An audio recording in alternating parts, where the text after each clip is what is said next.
হরে কৃষ্ণ কৃষ্ণ কৃষ্ণ হরে হরে। তো ভক্তবৃন্দগণ, আজকের ভিডিওটি রয়েছে শ্রীকৃষ্ণের এই 5টি জিনিস যদি আপনি আপনার গৃহে আনতে পারেন তাহলে আপনার কোনোদিনও অর্থের অভাব থাকবে না এবং শ্রীকৃষ্ণের আশীর্বাদ আপনার সাথে সর্বদা থাকবে। অবশ্যই যদি আপনি এই সময়ে যদি এই 5টি জিনিস আনতে পারেন আপনার গৃহে, তো অবশ্যই আপনার ভাগ্য ঘুরতে সময় লাগবে না। তো অবশ্যই ভিডিওটি মনোযোগভাবে দেখবেন যে কোন কোন জিনিসের কথা আপনাদের সামনে তুলে ধরেছি।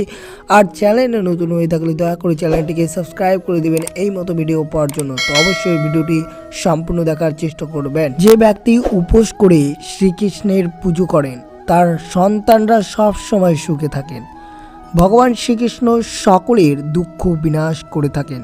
ভগবান শ্রীকৃষ্ণের এই প্রিয় জিনিসগুলো যদি আপনি আপনার গৃহে বা আপনি আপনার ঠাকুর ঘরে যদি রাখতে পারেন তাহলে জীবনে সাফল্য লেগে থাকবে আর তা থেকে খুব উন্নতও করতে পারবেন। শ্রীকৃষ্ণের এইগুলো খুবই তার প্রিয় জিনিস। অবশ্যই আপনি আপনার গৃহে বা আপনি আপনার ঠাকুর ঘরে অবশ্যই এই শ্রীকৃষ্ণের প্রিয় জিনিসগুলো রাখবেন। তো কী কী জিনিসগুলো অবশ্যই জানবেন। প্রথমে রয়েছে তার প্রিয় জিনিস বাঁশি। বাস্তুমতেই ঘরে এই বাঁশিটি রাখলে আপনার সুখ ও অর্থবৃষ্টি রাতারাতি হবে। বাস্তুমতে বাড়িতে যদি কৃষ্ণের প্রিয় বাঁশি রাখা হয় তাহলে সুখ ফিরে নিজের জায়গায় ফিরে আসে। তবে ঘরে বাঁশি রাখতে হবে সঠিক জায়গায়। কোন জায়গায় রাখবেন দেখে নিন। সুখ শান্তিতে থাকতে না কে ভালোবাসে, গোটা জীবন যাতে কোনো রকম কষ্ট না হয় তার জন্য কঠোর পরিশ্রম করে থাকেন অধিকাংশ। পরিশ্রম ও ভাগ্যের মধ্যেও রয়েছে আরো একটি গুরুত্বপূর্ণ বাস্তুশাস্ত্র। আর নিয়ম মেনে চললে জীবনের সব সমস্যার সমাধান এক নিমিষে। এমন জীবনের জন্য সবাই কত চেষ্টা করে তার কোনো তল নেই। বাড়িতে অশান্তির পরিবেশ সংসার সুখ সমৃদ্ধি বৃদ্ধিতে ব্যবহৃত করা হয়। এই পরিস্থিতিতে যদি আপনি আপনার এই কৃষ্ণ ঠাকুরের প্রিয় বাঁশি রাখা যায় তাহলে জীবনে সুখ ফিরে আসবে এবং সর্বদা আপনার পরিবারের শান্তি থাকবে। সনাতন শাস্ত্রে 4 যুগের উল্লেখ আছে। এগুলো যথাক্রম সত্যযুগ, ত্রেতা যুগ, দ্বাপর যুগ ও কলিযুগ। শ্রীকৃষ্ণ ছিলেন দ্বাপর যুগের সমসাময়িক।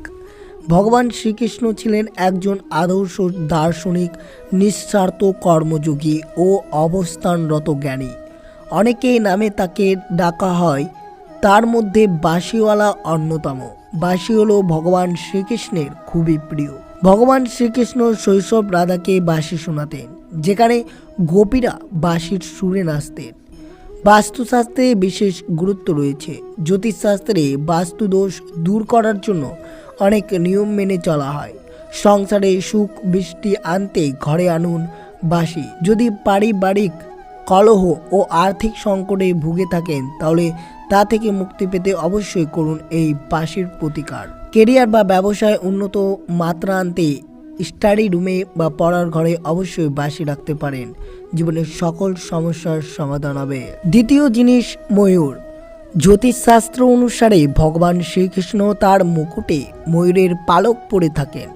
যদি কেউ বালিশের নিচে ময়ূরের পালক রেখে ঘুমান তাহলে তার সম্পদ লাভ ও বৃদ্ধি পায়।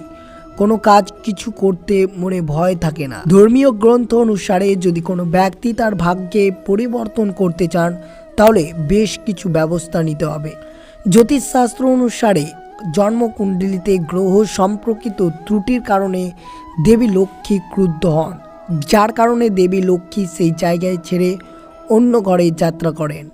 সাধারণত লক্ষ্মী দেবী এক জায়গায় স্থির হয়ে থাকেন না, এক ঘর থেকে অন্য ঘরে যাত্রা করে।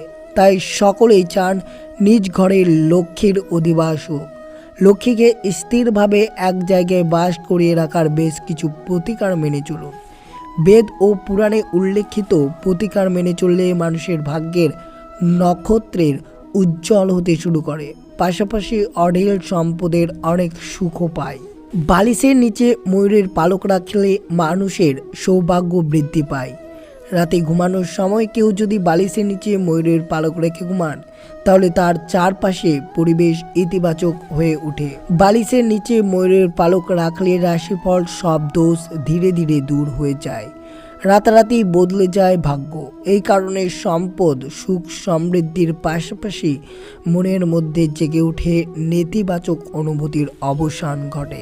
জ্যোতিষশাস্ত্র অনুসারে ভগবান শ্রীকৃষ্ণ তার মুকুটে ময়ূরের পালক পরে থাকেন। যদি কেউ বালিশের নিচে ময়ূরের পালক রেখে ঘুমান তাহলে তার সম্পদ লাভ বৃদ্ধি পায়, কোনো কাজে কিছু করতে মনে ভয় থাকে না, সেই সঙ্গে শরীর ও সুস্থ ও স্বাভাবিক থাকে।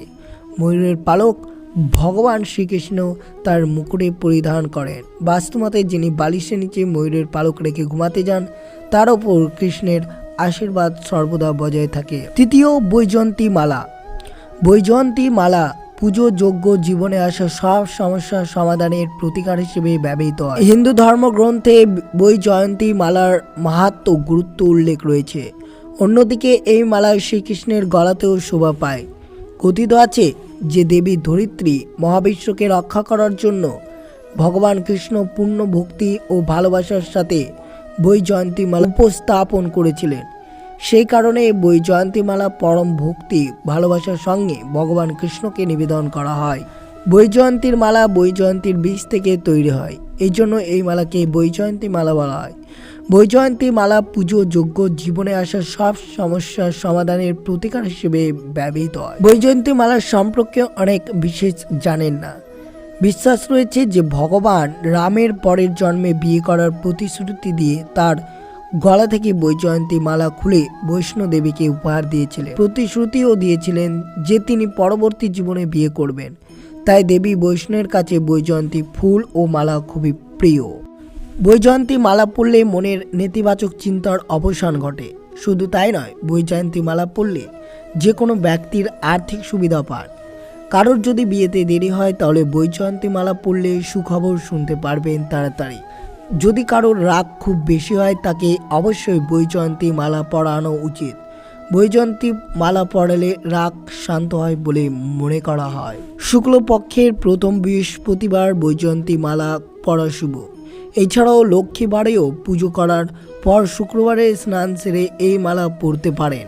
পড়ার সময় ওম বৈষ্ণবায় নমঃ জপ করতে হবে। যদি আপনি দীক্ষাগুরু থাকেন তাহলে ও তার মন্ত্র জপ করতে পারেন, আর যদি দীক্ষাগুরু না থাকে তাহলে ওম নমঃ ভগবতে বাসুদেবায় অত্যন্ত 108 বার জপ করুন। গরিবদের কিছু দান করুন, সম্ভব হলে গরিবদের মাঝে মিষ্টি বিতরণ করতে পারেন। এরপর পড়ুন বৈজয়ন্তী মালা। 4 নম্বরে রয়েছে শঙ্খ। সনাতন ধর্মে শঙ্খের বিশেষ গুরুত্ব রয়েছে। কথিত আছে যে শঙ্খ ফুঁকলে ঘরের বাতাস শুদ্ধ হয়। শঙ্খের ধ্বনি যত দূর যায় তত দূর পর্যন্ত ইতিবাচক শক্তি সঞ্চারিত হয়। শঙ্খকে বিজয়, শক্তি, শান্তি, সমৃদ্ধি ও দেবী লক্ষ্মীর প্রতীক বলে মনে করা হয়। বেদ পুরাণে শঙ্খের উল্লেখ আছে। মহাভারতে বিরল পঞ্চজন্য শঙ্খর উল্লেখ রয়েছে। পাঞ্চজন্য হলো ভগবান বিষ্ণুর 4 অলৌকিক ঐশ্বরিক গুণের মধ্যে একটি। সমুদ্র মন্থনের সময় উদ্ভূত বিভিন্ন পদার্থের মধ্যে এই বিশেষ শঙ্খ ছিল অন্যতম। মহাভারতে বলা হয়েছে ভগবান বিষ্ণু বিশ্বকর্মার দ্বারা নির্মিত চক্রবন পর্বতে পাঞ্চজন নামে এক দৈত্যকে বধ করেছিলেন, আর সেই অসুর যে শঙ্খে বাস করত সেটিও দখল করেছিলেন। দৈত্যের নাম থেকে এই শঙ্খের নাম হয়েছে পাঞ্চজন্য। বাস্তুদোষ কাটাতে চাইলে এই শঙ্খ বাড়িতে আনতে পারেন, কেটে যাবে বাস্তুদোষ। এই শঙ্খ আবার ধনলক্ষ্মীর প্রিয়, তাই বাড়িতে আনলে সংসারে কখনো অন্য অর্থের অভাব ঘটবে না। পুরাণ অনুযায়ী এই শঙ্খ ফু দিয়ে শ্রীকৃষ্ণ এক যুগের অবসান ঘটিয়ে নতুন যুগের সূচনা করেছিলেন। সেই থেকে পাঞ্চজন্য শঙ্খের গুরুত্ব রয়েছে অপরিসীম। পঞ্চম যেটা রয়েছে কামধেনু গরুর মূর্তি। বাছুর, নন্দিনী সহ গরুর মূর্তিটি একটি অলৌকিক ঐশ্বরিক কামধেনু গরু। কথিত আছে মন্থনের সময় যখন কামধেনু গাভীর জন্ম হয় তখন দেবতাদের মধ্যে তাকে কে রাখবে তা নিয়ে বিতর্ক ছিল। ভারতীয় পৌরাণিক কাহিনী অনুসারে কামধেনু বা মহাজাগতিক গরু সমুদ্র মন্থনের সময় মহাজাগতিক মহাসাগরে মন্থনের সময় উদ্ভূত হয়েছিল। বাড়িতে বা অফিসে এই কামধেনু গরুর মূর্তি রাখলে তার প্রতিটি ইচ্ছে পূরণ করার সুযোগ আছে। বাড়িতে যদি এই কামধেনু গরুর মূর্তি রাখা হয় তাহলে নিশ্চিতভাবে সৌভাগ্য, সমৃদ্ধি, সামগ্রিক মঙ্গল নিয়ে আসে। হিন্দু শাস্ত্রে বলা হয়েছে এই গরু সব ইচ্ছে পূরণ করে। যাদের আছে তাদের কখনোই টাকা পয়সার অভাব হয় না। সুখ ও সমৃদ্ধির জন্য একটি মান হিসেবে বাড়িতে রাখা হয়। এটা রাখলে ঘরে সুখ ফিরে আসে ও বজায় থাকে। অনেকে বিশ্বাস করেন ঘরে রাখলে পরিবারের সৌভাগ্য এবং ভালোবাসা বজায় থাকে, ঘরে থাকে শুভ ইতিবাচক অনুভূতি তৈরি হয়। তো এই ছিল ভিডিওটি ভালো লাগলো অবশ্যই চ্যানেলটিকে সাবস্ক্রাইব করবেন, লাইক করবেন, কমেন্টে ভক্তি ভালোবাসা শ্রদ্ধা দিয়ে জয় শ্রীকৃষ্ণের জয় লিখে দিতে ভুলবেন না এবং ভিডিওটি আপনার বন্ধু বাতিওদের সাথে অবশ্যই শেয়ার করবেন। সুস্থ থাকবেন, সতর্ক থাকবেন। রাধে রাধে।